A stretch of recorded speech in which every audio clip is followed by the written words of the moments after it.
Disclosures from Anonymous Workers with Paul Jarrett and Clint Runge. Ladies and gentlemen, here's the premise of the show. The callers you're about to hear are anonymous. No names or locations are used in order to protect the innocent so that they can share their wild, embarrassing, and guilty stories from work. Paul and I have no idea what we're going to hear today. Are we recording?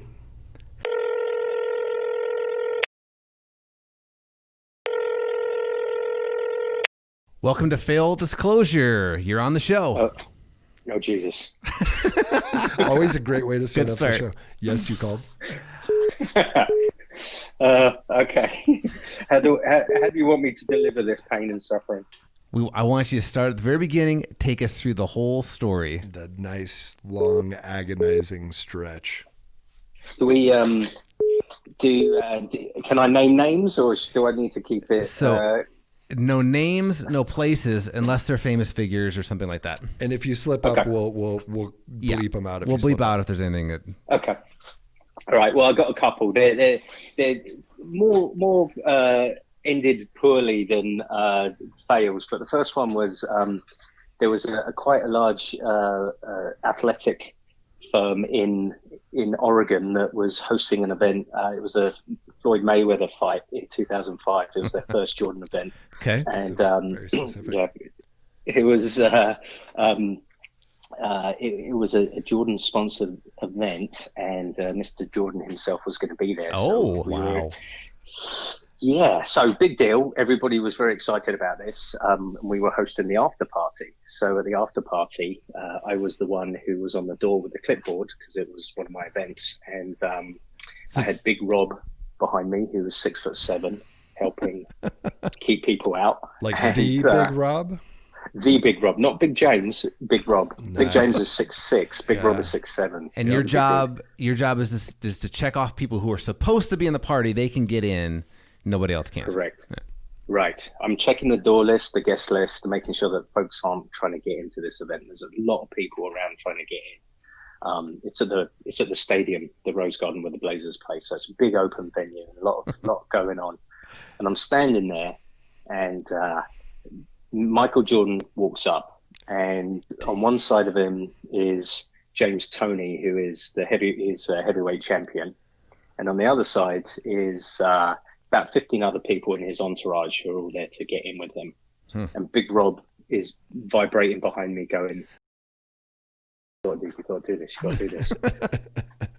And he walks up, and for some reason, in my mind, everything goes completely sideways. And he walks up to me, and he's standing in front of me, and I went, "Name?" And he's looking at me, and he's looking at James Toney, and he's looking back at me, then at Rob, and he goes, "Excuse me?" And I went, "Name? What's your name?"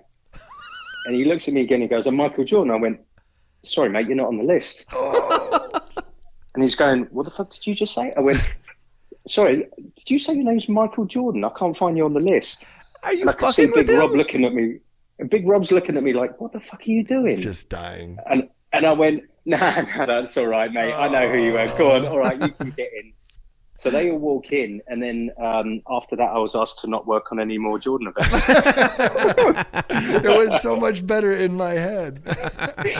Remember the time I joked around with Michael Jordan and he didn't find it funny at all? I have to say that, like, when I've ran into celebrities or whatever, I've done the same thing. I'm like, "Sorry, wait, what's your name?" And I'm like, "I'm kidding," and usually it goes well. But You're trying at to be that cool. level, like, Michael Jordan's probably heard It's it like, all. I get it, right? I'm trying to be cool with you. And I they're just probably would like, have did the same thing though. I probably would have did the same thing. and Good then you for get fired.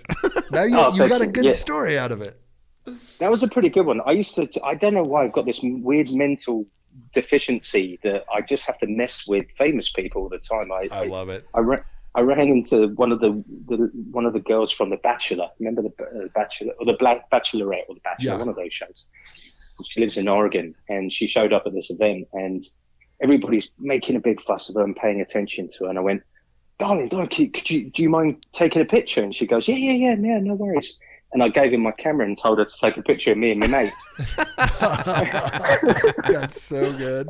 And she's just standing there looking at me like, "Are you what?" That's so good. So I have to share one real quick. I met Tony Shea from Zappos. I actually got invited to his trailer park in Vegas, and everybody's like looking for him, and they have all these like little tiny homes and Airstreams. And so I go into one of them, and I'm just kind of drinking, and I have like all black shirt and black hat, and he comes in. I actually didn't know it was him, and he comes over, and we're all drinking together, and didn't bring up anything. And finally, I picked up that it was Tony Shea from Zappos, and he nudges me and he goes, "Hey man, thanks a lot. I appreciate it tonight." Which, like, I get that a lot because I'm like 6'5", I'm bigger and former football player, and I look like security. And I look at him dead in the eye and I go, "You know, Tony, not all white people look the same, man. I'm not the bouncer." And the room fucking froze.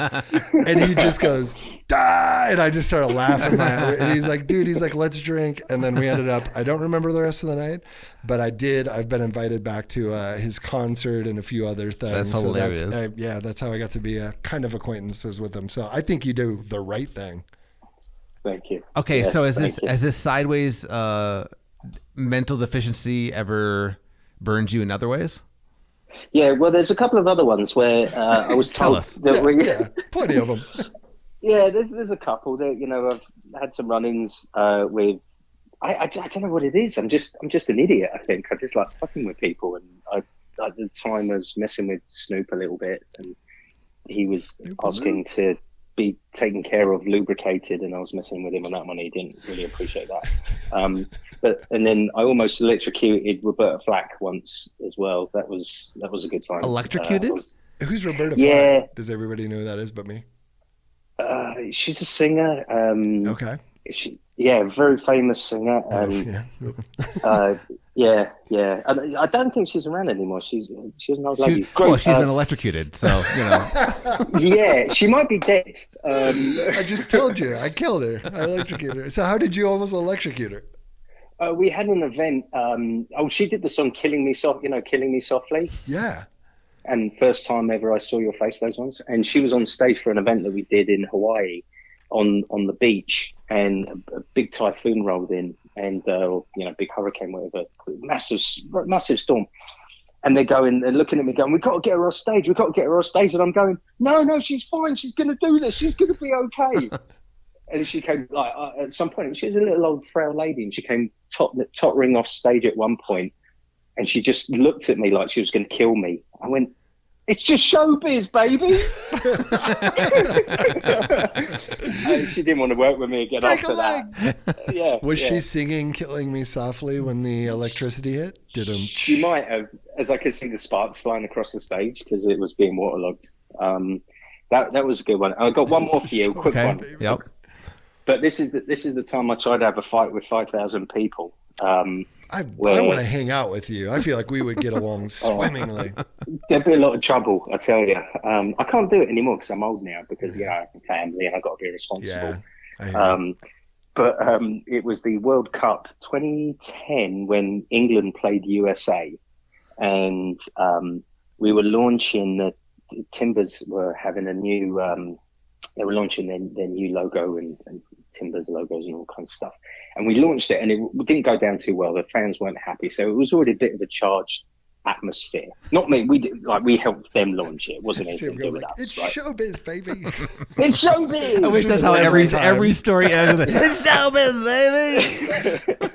and I'm standing there, and I've got my England shirt on, and there's 5,000 USA fans. We've got this big screen, this huge jumbotron behind me. And I'm on this podium with one of the MCs from like a local radio guy. And we're talking about the game and getting ready. And I'm firing like T-shirts into people's faces with a T-shirt cannon. And it's all good fun.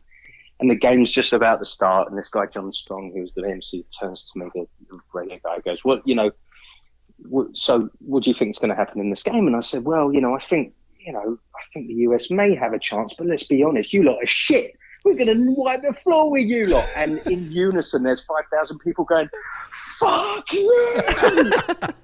trying to storm the stage, and I had to get a police escort out the venue. Now, It's bear in showbiz, mind, baby.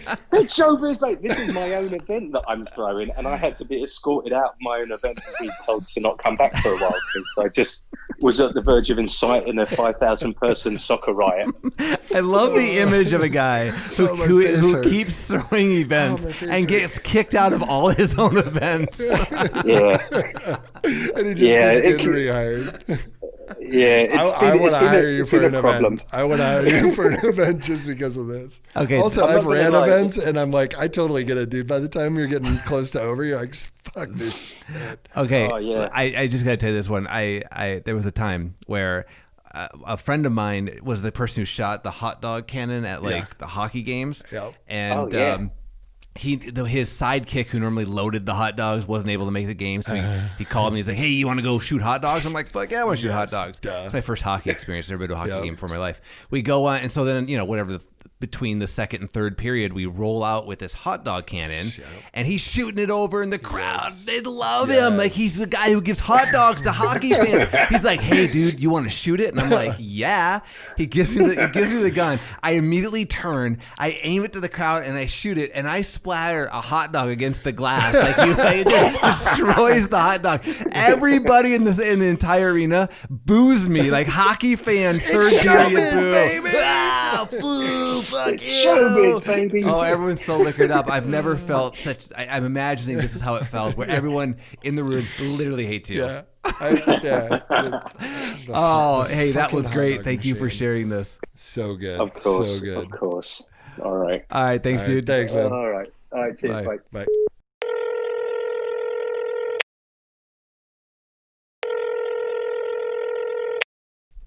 Hello, you're on Failed Disclosure with Paul and Clint. What's your story?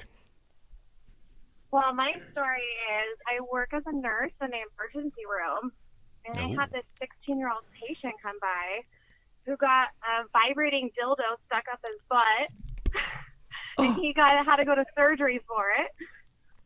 How did you diagnose this? Did he just tell you, or did you have to double check? I'm still thinking if I did the intro right, and I got vibrated right into it. I love it. He said it, and of course the story was like, oh, my friend tried to play a prank on me and put it on my chair type of thing. I slipped and fell. We definitely had to double check via x-ray, and it was definitely in there. And Way on? up in there. Like on and It vibrating? was. I did hear the rumors after surgery it was still vibrating, so Oh my gosh. Did you see the x-rays or pictures? I did see the x-rays. Can you describe picture of the the shape and X-ray. size, please? It was round and oval and about 7 inches long. Oh, Now, this 6-year-old, did he come in with a parent, a friend, or by himself? He came in with a friend. did he waddle or walk or wheeled in or piggyback Or perhaps, happily? on his hands? It was more of like a waddle walk. Was it a whimper or a full-on cry? Now, when someone comes in and Moaning. says this, when someone comes in and says this to you, and you take them back, what's going through your mind? I mean, you see a lot of crazy stuff in that emergency Yeah. room. Well, I instantly judge people. Like, what the fuck? You How does this can't. happen? I mean, let's be honest. you can't not do that. Is what I meant to say. Yeah, like, you're human. yes, everybody. I am hearing it. And let's be honest, like that cannot feel good. Like I don't, whatever. I mean, to each their own. right? well, But, I agree. He might have progressed a little too quickly. So how does forgive my ignorance, but how does one remove that? What's the surgical procedure? Like, what do you you? don't know. Plunger. I'm not really 100% sure, but they go to like the OR and get like fully sedated under anesthesia, and I don't know if that just relaxes the butthole or what. I guess, I'm not sure. but do you feel the need as Fucker level 10. the initial person seeing them? Do you feel the need to try? Like, do you feel like I should dig around first and see Yeah, what I can do with I my would, yeah. anal tools? Yeah. Well, I think the doctors do because they do have this medical device. I can't remember what it's called, but it opens up the rectum. But I think that the doctors do, and me, hell no. I'm just in there for some moral support. Rectum damn near killed him. The emotional support, talk them through it. Emotional support, yeah. Embarrassing I level. also had 100 probably, I'm sure. I've seen it a couple times, and I also had this lady come in. Wait. You can't just blush over that. You've seen it a couple times? Like you've seen the picture, or you've seen like dildos and butts? Like a couple of different people come in with the same issue. I've heard about this. Like there's like different objects and stuff I've heard. Yeah. What's the weirdest object? Oh, okay. Well, I do have another weird object. So this lady came in, and she was like, I actually checked her in, and she was like, yeah, I got this real bad abdominal pain. And so, I'm trying to ask questions, investigate a little bit more. Like, where is this pain at? And she kept kind of going towards, like, her vagina. So I was like, you're having vagina pain? And she's, yeah. And, of course, she has, like, rainbow-colored hair, missing teeth, kind of jagged. And so she was like, yeah, my boyfriend and I were trying new stuff, and there's something stuck up there. Oh, no. And I was like, no, don't go in there. Up there. Don't go in there, miss. And she goes, a Dr. Pepper can. Oh, grab a pepper. Oh. So I don't ever really know if there was really Dr. Pepper can out there. Okay. So what did you do? You just this was something that you heard. She greeted them, right? You checked her in. Yeah, I was checking in this woman, and I tried my hardest not to laugh my ass off, but yeah, I pulled through, and I just just kept on going. Have you ever lost it?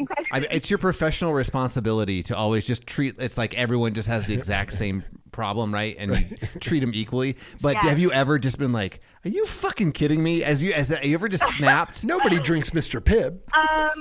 In my head, yes. In person, it depends. Like if it's somebody like my age, like I'm pretty young, but I'll be like, dude, like what the hell were you doing? Like I've done that before stuff, but.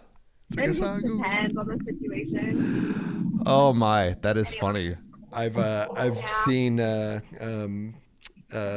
should say an acquaintance of mine was collecting X-rays of different objects, and he would play a game of guess that beer bottle. Yeah. And so he played it forever, and then he's like, okay, here's the best part. Those were all in somebody's ass. And I was like, whoa. And then he just had some really... it looks like they're in their stomach. Yeah. Well, I just didn't really think of it. And because the way he was holding it, I didn't really know. And then the other one was there was two twins or something, but one swallowed the screw and the other one the nut. But when you layered the X-rays on top of each other, it almost fit like perfectly. Oh. Yeah, he just had a stack of them. I'm like, these are great. You know man. what? You've just given me a really great idea for like an art show. Would be just X-rays of things in people's bodies that shouldn't be there. He wanted to do like a coffee book or something, and I actually bartended. This is way long time. I bartended his like house party, and he's like, here's your tip. By the way, check this out. And we just sat there looking at these random ass X-rays. He's like, I think I'm gonna make a coffee table book. Totally. Like, yeah, dude. Okay, question for you. So, as a medical professional, have you ever done something, anything medical, and then later thought about it and said, I totally got that backwards?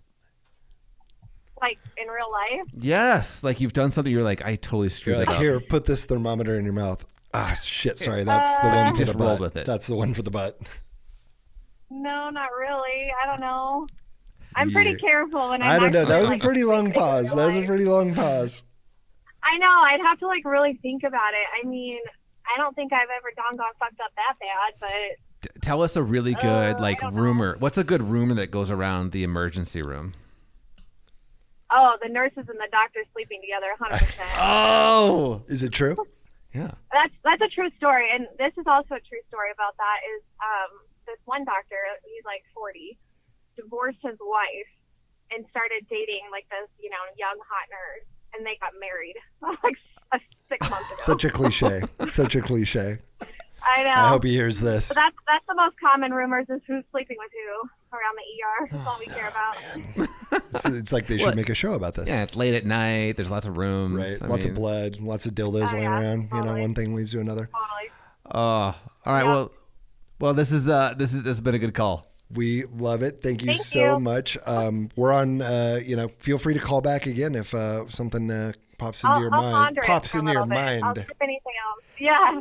Yeah. As you're I'll see if anything else pops up. Yeah. As you're kicking around with your other emergency room networks. Yes. Let them know there's got to be something out there that they're gonna go, oh my gosh, this one time. We'd love to hear it. Sounds good. Bandcamp.